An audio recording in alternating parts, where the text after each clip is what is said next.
Bonjour à toutes et bonjour à tous. Aujourd'hui, je voulais vous partager quelque chose que je vis depuis quelque temps, pour ne pas dire toute ma vie. Et un événement se reproduit aujourd'hui et je me dis, bon, là je risque gros. Et avec tout le travail que j'ai fait, avec vous aussi dans les programmations, ma cohérence est mise en cause. Et donc je me dis, voilà, quand on est coach, quand on aide des centaines de personnes, on a intérêt à être bien aligné avec ses valeurs, avec ce qu'on dit, avec ce qu'on enseigne. Et ça, c'est une belle expérience. C'est une belle leçon de vie, mais dans le sens très positif de leçon de vie. Et j'ai comme cette impression, il y a plusieurs choses qui se sont plutôt enchaînées depuis quelque temps, un petit peu comme si on testait plusieurs fois. Parfois ça a été, c'était facile, parfois une autre, parfois je me suis retrouvée dedans, le nez comme ça, sans l'avoir vu. Et là, je suis vraiment face, déjà la semaine dernière, face à un gros dilemme. Et aujourd'hui, encore pire. Encore pire. Vraiment, le truc, c'est un proche ou moi. Et là, on est vraiment dans un conflit intérieur. Que ce soit les sauveurs, que ce soit les âmes blessées, que ce soit notre enfant intérieur qui cherche à tout prix à être aimé. Eh bien, en fait, moi, pour tout vous dire, il y a maintenant, je veux dire un peu plus de 10 ans, je me suis retrouvée sans rien. Je vais pas dire à la rue, puisque j'ai des amis qui m'ont hébergée et la famille, mais sans rien. Parce que j'ai fait plaisir. J'ai dit oui à quelqu'un, je me suis dit non à moi. Et je me suis retrouvée avec 25 000 € de dette. C'était ok. J'ai eu la force, cette force que je croyais de vivre. Mais c'était plutôt cette bêtise humaine de forcer pour me remettre à un niveau, pour replonger quelque temps après parce que je faisais de nouveau plaisir à quelqu'un d'autre. Et aujourd'hui, je me rends compte en fait que toute ma vie ça a été ça. Faire passer les autres avant moi, au péril de ma propre existence. Ça peut être, il me reste qu'un petit gâteau, prends-le. Pourquoi prends-le? Pourquoi pas, on fait moitié-moitié. Et toute ma vie n'a été qu'une course à aimer moi. Je fais ça pour que tu m'aimes. J'invite tout le monde à la maison pour qu'on m'aime. Je vais donner mes 5 € qui me restent pour qu'on m'aime. Je vais offrir l'apéro pour qu'on m'aime. Et toute ma vie, jusqu'au bout, je peux voir ça, à quel point, qu'est-ce que j'ai pu me sacrifier. Parfois pour des petites choses que je referais bien volontiers. Offrir un verre à ma meilleure amie parce qu'on passe un bon moment, aucun problème. Je refais ça tous les jours s'il faut. Et puis il y a d'autres trucs où, quand j'ai senti que je le disais, ou que je le faisais, tout de suite j'avais ce système d'alarme qui était là, et le système d'alarme, ça va être dans vos tripes là, qui disait, mais non, on n'est pas juste là, il y a un truc qui va pas. Là, tu viens de te mettre dans la merde. Et donc depuis peu, j'ai réalisé qu'être sa priorité, c'était de dire non à l'autre et oui à soi. J'ai regardé une vidéo il n'y a pas longtemps sur Oprah Winfrey où elle disait, dans cette vie, ici, vous n'êtes pas ici pour vous faire aimer. On est ici pour apprendre à s'aimer. Et s'aimer profondément, c'est dire non à l'autre, quand il le faut. En dépassant cette peur de perdre, d'être mauvais, d'être pas à la hauteur, d'être méchant, d'être tout ce qui peut venir avec. Si vous dites oui, au péril de votre propre sécurité, financière, matérielle, sentimentale. Dire oui, ça peut être accepter un coup, une gifle, une trahison, une tromperie, une humiliation, un rejet, un abandon. Vous acceptez et ça recommence. Et on accepte. Et pour finir, on accepte l'inacceptable. On est dans un engrenage qui fait que on ne sait plus dire stop, on ne sait plus dire non. Et puis on a toujours cette peur de si je dis non, ils vont plus m'aimer. Mais s'ils vous aiment pour ce que vous faites, ça veut dire qu'ils ne vous aiment pas pour qui vous êtes. Donc c'est pas un bon amour. Comprenez aussi que chaque fois que vous allez dire oui à l'autre et non à vous, vous êtes dans cette notion de sacrifice. Et donc vous reproduisez cette blessure du rejet ou de l'abandon. Alors il y a ce conflit intérieur où je dois me respecter et blesser l'autre, ou pas, c'est peut-être moi qui projette que je vais le blesser, où je suis l'autre et d'office je me blesse moi. Parce que dès que vous faites ce propre sacrifice intérieur, vous vous blessez vous. Ce qui ne s'exprime pas s'imprime dans le corps. Quelle que soit la manière dont ça s'imprime.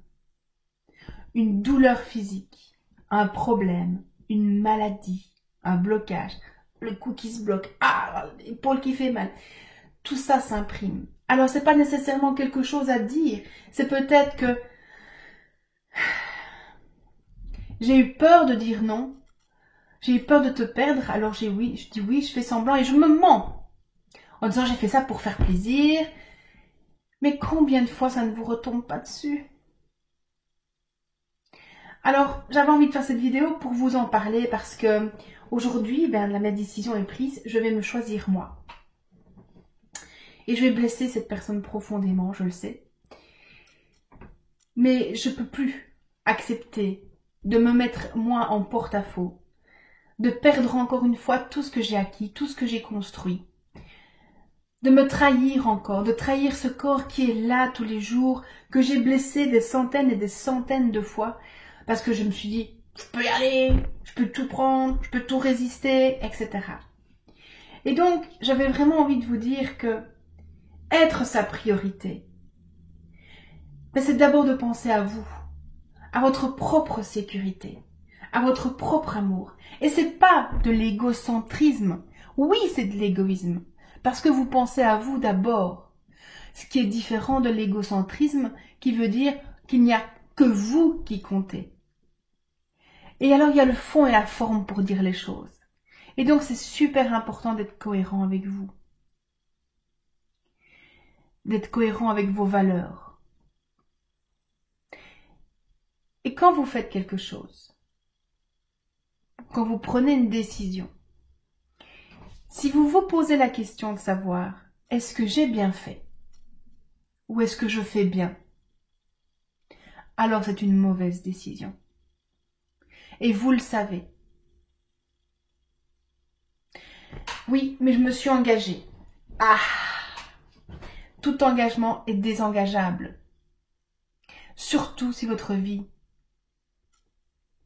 est en jeu. Alors peut-être pas, on n'est plus non plus à l'heure où on va pendre les gens, etc. Quoique.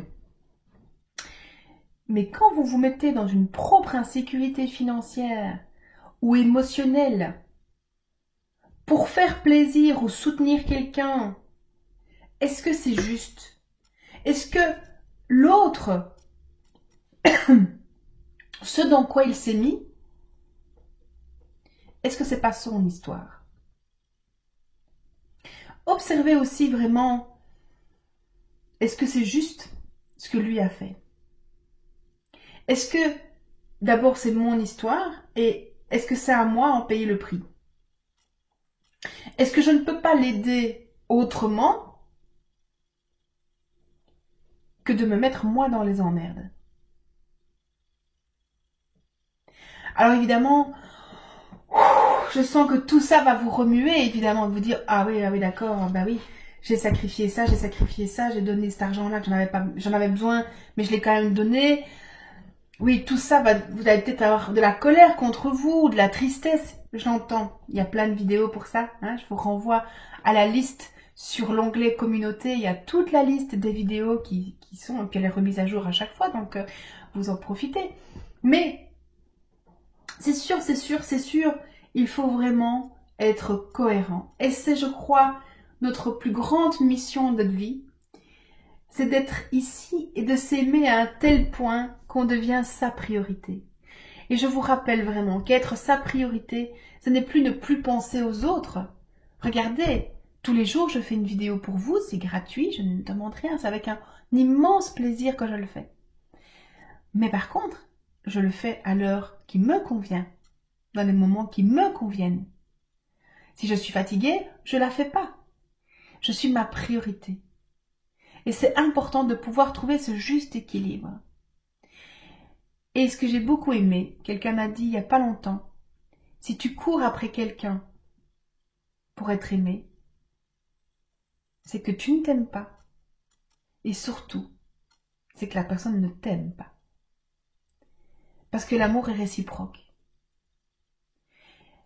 Sauf qu'il existe différents amours. Et on n'est pas toujours dans le même.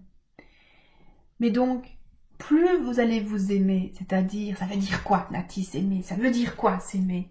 Mais ça veut dire que je ne vais pas me mettre dans une situation qui va me faire du mal. Je ne vais pas me mettre dans une situation où je vais être humiliée. Je ne vais pas accepter l'inacceptable. Je ne vais pas renouveler une expérience qui risque de me faire perdre encore tout ce que j'ai pour quelqu'un d'autre. Aussi tant que je l'aime. Aussi tant que je l'aime. Que ce soit votre enfant, votre mari, de votre famille, votre meilleur ami. On ne se met pas en danger. On accompagne. On fait le maximum sans se mettre en danger. Parce que ça veut dire que chaque fois que vous vous sacrifiez et que vous vous mettez en danger, quel que soit le danger, eh bien, vous dites à l'univers, à votre âme, tu n'as aucune valeur. Alors, la vibration qui tourne autour de vous, c'est « je n'ai aucune valeur ». C'est ce qui est écrit sur votre front. Et donc, votre environnement, il lit « tu n'as aucune valeur ». Et vous traite comme aucune valeur. Merde, serpillière, vieille chaussette, qu'on va chercher quand on en a besoin et puis qu'on jette. Vous savez, j'ai connu un couple d'amis. On a vécu très très longtemps ensemble, on a vécu de très très belles choses et de moins bonnes évidemment, comme dans les amis.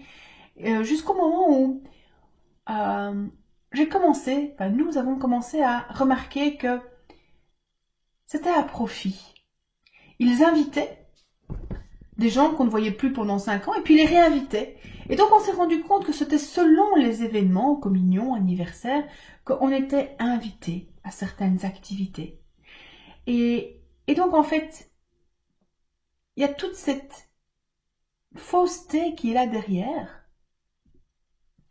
Et tout ça pollue, subtilement, vibratoirement. Et on ne s'en rend pas compte tout de suite. Et puis on s'en rend compte et on veut quand même faire partie d'eux. Et on est complice alors de ce qui se passe. Et quand vous vous mettez en danger, ou quand vous acceptez des fausseries, vous êtes complice. Et donc c'est comme si vous alliez au tribunal en disant pour info, je suis coupable aussi, donc je veux bien une peine de prison avec, hein. Donc comme ça tout va bien, ça va? Voilà, c'est ça que vous dites. C'est ça que vous dites aux gens. C'est ça que vous dites à l'univers. Alors vous vous dites après, mais qu'est-ce que j'ai fait? Mais simplement, c'est votre comportement. Vous êtes tellement dans la non-valeur de vous que vous envoyez cette vibration-là. Et du coup, ben vous recevez de pas bonnes choses. Vous recevez du pas bon. Vous recevez des pas bonnes personnes. Vous recevez des pas bons coups. D'accord? Alors je sais que ça va pas être facile. Je sens qu'il y en a déjà qui se mettent à pleurer rien qu'avec tout ce que je viens de dire, parce qu'ils réalisent que toute leur vie ça a été ça. Mais je vous assure, hein, quand j'ai réalisé que toute ma vie c'était ça aussi, c'était pas évident parce que je pensais vraiment prendre du temps pour moi, de prendre des jours de congé, etc. Ça s'arrête pas là. Ça s'arrête pas à prendre soin de soi, ça s'arrête pas à prendre une douche et se mettre de la crème et faire son piano et puis aller à la mer. Ça s'arrête pas là. Ça s'arrête vraiment à votre être profond, c'est-à-dire ça c'est pas possible, je me sens pas respectée là-dedans. Et je dois te le dire que je me sens pas respectée. Et c'est arrêter de vous mettre dans des situations ou de rester complice d'une situation où vous êtes torturé dans la situation. Et il faut pouvoir sortir de ça. Voilà, et dire maintenant stop. Alors, ça va ébranler plein de choses. J'en suis consciente. Je le sais, je vais le vivre. Peur de perdre, peur du conflit. On va peut-être vous reprocher, séparation, que sais-je. Mais je peux vous assurer que votre âme en sera bien plus nourrie. Et si votre âme est nourrie et que votre corps est libéré, vous allez sentir peut-être du stress, de la peur de l'avoir dit ou de l'avoir fait, de vous retrouver seul et de souffrir de cette solitude. Mais votre corps, il le vivra vraiment autrement. Et puis vous aurez un beau cadeau par la suite. Parce que la vie n'aime pas le vide. Elle vient toujours le remplir. Alors faites du vide. Dans tout ce qui n'est pas bon, réapprenez à vous respecter en tout temps, en tout lieu. Nettoyez vos peurs. Nettoyez vos colères. On se déconnecte de la tristesse. Et on va de l'avant. En étant sa priorité. En prenant plaisir de prendre soin de soi. En prenant plaisir de voir que vous êtes une âme importante, évoluée, élevée. Et que vous êtes ici pour apprendre à vous aimer totalement. Même si c'est en blessant les autres. Rappelez-vous que les autres ne vont pas hésiter à vous blesser vous si leur vie en dépend. Renforcez votre valeur et osez vous mettre avant les autres dans vos priorités. Ouais, voilà ce que j'avais envie de vous partager parce que je trouve que beaucoup de personnes se sacrifient sans en avoir conscience, acceptent l'inacceptable sans en avoir confiance. Il faut arriver à un seuil terrible pour se dire là j'en peux plus, c'est stop. Et donc j'avais envie de partager ça avec vous. J'espère que ça va éveiller plein de choses. Mettez-moi des commentaires si vous désirez. On peut encore échanger par la suite. C'est avec un très grand plaisir. Moi, je vous dis à tout bientôt. Prenez soin de vous. Je vous aime.